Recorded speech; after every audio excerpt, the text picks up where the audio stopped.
हम में है दम सच्चाई को सामने लाने का। सच्ची और ताजा खबरों के लिए देखते रहिए न्यूज शिखरांश। मैं के विरोधकर हाजिर हूं आज के ताजा समाचारों के साथ। मानहानि मामले में कांग्रेस नेता राहुल गांधी को सुनाई गई 2 वर्ष की सजा और दूसरे दिन उनकी लोकसभा सदस्यता को रद्द किए जाने को लेकर कांग्रेस अब गांव-गांव तक इस मुद्दे को ले जाएगी। संगठन के आह्वान पर कांग्रेस ने आज 1 अप्रैल से 30 अप्रैल तक सत्याग्रह आंदोलन किए जाने का ऐलान किया है।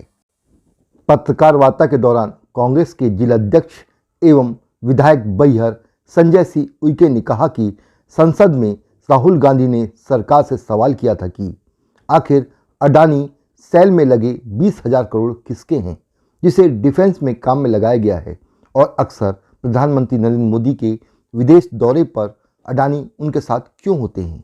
विपक्ष के रूप में कांग्रेस के सवाल का जवाब प्रधानमंत्री को देना था, लेकिन राहुल जी के सवालों से घबराकर एक षड्यंत्र के तहत मोदी सरकार के इशारे पर सदस्यता रद्द करने और आवाज छोड़ने का निर्णय ले लिया गया, जो राजनीतिक व्यवस्था में एक गलत परिपाटी है, जिसका कांग्रेस विरोध करती है और इस मुद्दे को लेकर बैठक और सभाओं के माध्यम से पूरे अप्रैल माह में कांग्रेस सत्याग्रह आंदोलन करेगी और भाजपा को बेनकाब करने का काम करेगी। मैं ऐसा मानता हूं कि एक जो राजनीतिक व्यवस्था है उसमें कहीं ना कहीं ये जो परिपाटी चली आ रही है ये गलत परिपाटी है, और हम सब कांग्रेस के जितने भी पदाधिकारी हैं आने वाले समय में इन बातों को लेकर बूथ तक जाएंगे, गांव तक जाएंगे, सड़कों पे उतरेंगे और हम इसका पुरजोर विरोध करते हैं। और जितना दबाने का काम कांग्रेस को और कांग्रेस के नेताओं को आज भारतीय जनता पार्टी कर रही है, राहुल गांधी जी के साथ में कांग्रेस का एक छोटे से लेकर बड़ा नेता तक राहुल गांधी जी के साथ इन मुद्दों पे खड़ा है, और इन जो दबाने का काम आज कांग्रेस को कर रही है, निश्चित तौर पे कांग्रेस पूरी ताकत के साथ, उतनी ताकत के साथ इसका विरोध करेगी और लगातार कांग्रेस अपनी मजबूत स्थिति करेगी, और आने वाले समय में कांग्रेस अपनी प्रदेश में भी और केंद्र में भी सरकार बनाएगी। करने का 30 दिन का समय दिया गया था, ठीक है।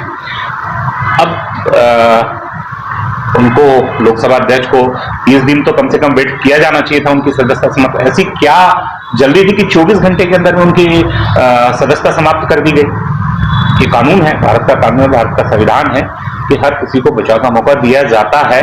उनको 30 दिन का अपील का टाइम दिया गया था, तो 30 दिन का समय बाद आप कर सकते थे, लेकिन बहुत जल्दबाजी में इन्होंने ऐसा निर्णय लिया। चाहे इंदिरा गांधी हो चाहे राजीव गांधी हो, उन्होंने देश के लिए बलिदान दे दिया। दूसरा मोदी क्या कर रहे हैं?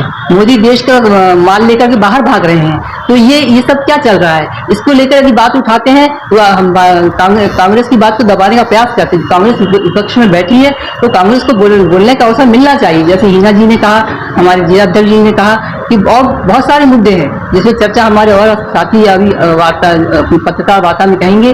तो ये मैं यही बताना चाहती कि हम कांग्रेस ओबीसी विरोधी कहीं नहीं है। हमारे 2 मुख्यमंत्री ओबीसी हैं, और ओबीसी का ये जो बताना चाह रहे देश की जनता के बीच कि ओबीसी वर्ग का ये इन्होंने राहुल गांधी ने अपमान किया है, तो कहीं से कहीं तो ओबीसी वर्ग का अपमान बिल्कुल भी नहीं।